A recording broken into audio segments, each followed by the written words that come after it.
এখানে অনেকগুলো রেজাল্ট দেখছি, এদের মধ্যে 6-7 বিষয় পর্যন্ত ফেল করছে, বাট ওরা কেমনে অ্যালাউ পায়, আমাদেরকে ওটা আর এখানে আমাদের 2-3 বিষয় অনেকজন আছে ওদেরকে অ্যালাউ দেয় নাই।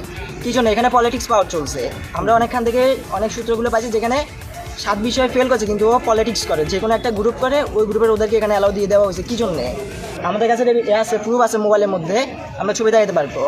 ওর যে রসিদটা দিচ্ছে ওইখানে ও 6 বিষয় ফেল, তারপরেও ও অ্যালাউ পাইছে। কী জন্য? ও পলিটিক্স পাওয়ার কি আমরা পলিটিক্স করি না এই জন্য?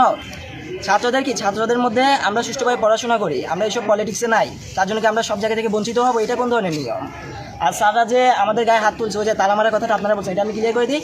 স্যাররা আমাদের গায়ে হাত তুলছে এবং আমাদের সাথে রুড বিহেভিয়ার করছে, এই জন্য আমরা তালা মারতে বাধ্য হয়েছি।